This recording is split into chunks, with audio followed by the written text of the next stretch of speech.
kayaknya kurang semangat. Selamat pagi semuanya. Satu kali lagi, selamat pagi semuanya. Oke, salam sehat untuk kita semua. Semoga nanti diberikan materinya tidak terlalu banyak.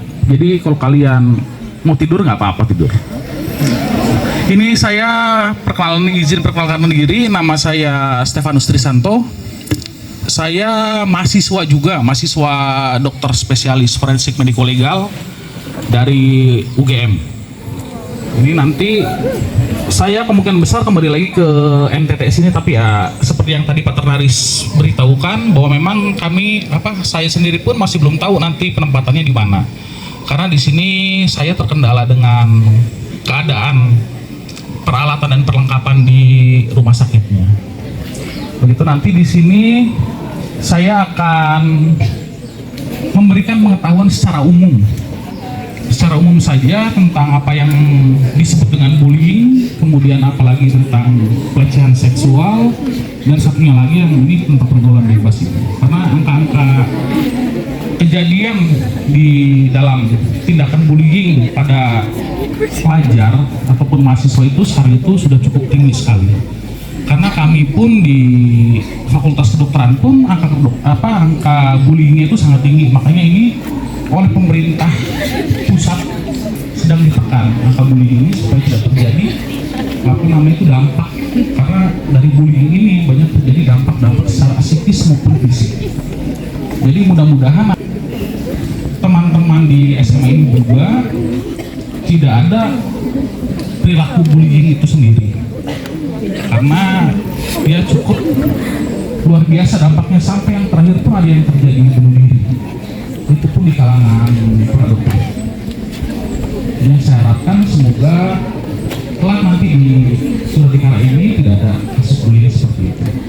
Dasarnya itu remaja mulai memperoleh pergaulan baru di lingkungan tempat tinggal dan tempat belajar. Awal mula terjadinya pergaulan bebas itu begitu. Biasanya kita itu pindah ke tempat baru. Ada yang dari Maumere pindah ke ND, sekolah di Suradikara, ini kan suasana baru semua. Awal mulanya seperti itu. Kemudian setelah pindah ke tempat baru, mereka mulai membuat kelompok tertentu atau misalnya yang disebutnya geng. Nah, selanjutnya mendapatkan hal-hal baru yang memunculkan rasa ingin tahu dan ingin mencoba-coba.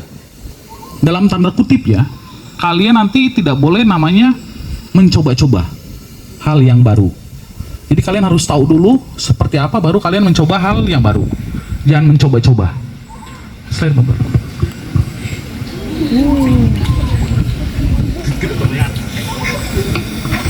Jadi pergaulan bebas itu suatu perbuatan yang melanggar norma, aturan atau hukum dalam masyarakat yang dilakukan pada usia remaja atau transisi masa anak-anak dan dewasa.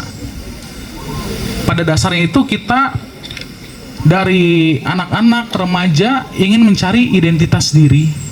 Jadi timbullah keinginan-keinginan yang untuk mencoba itu.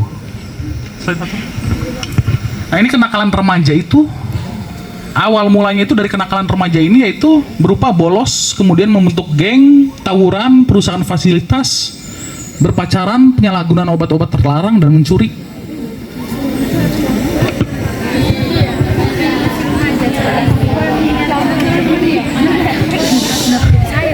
Nah, ini dampak pergaulan bebas.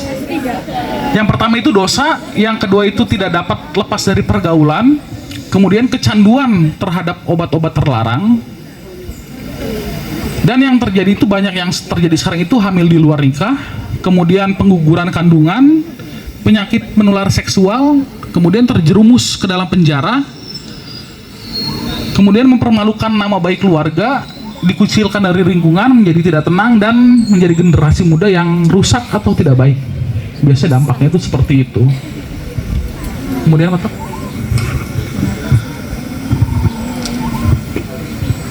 Oke, dalam menghadapi pergaulan bebas, apalagi kalian yang sudah terbentuk kelompok-kelompok tertentu,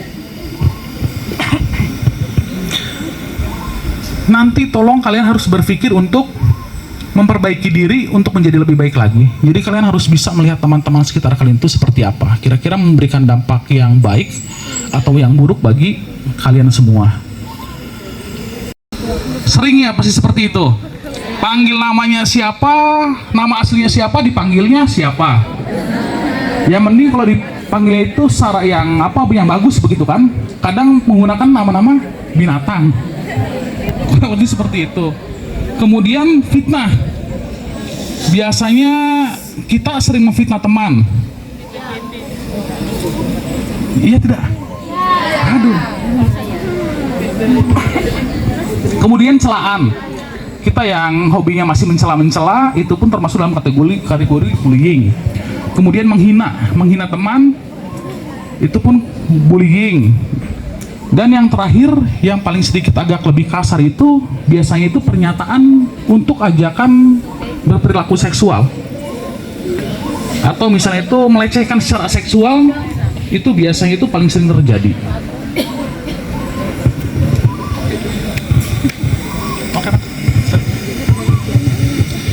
Nah, kemudian kalau yang kedua, bullying secara fisik, biasanya itu dengan cara menendang, memukul, menampar, mencekik, dan menggigit.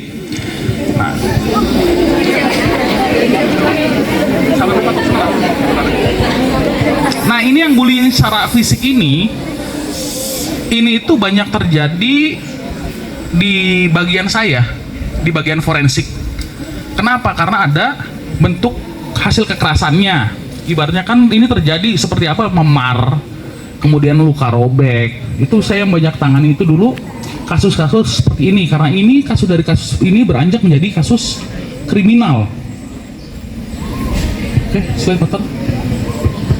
Nah, ini bullying secara relasional itu. Ini tuh berupa pengabaian.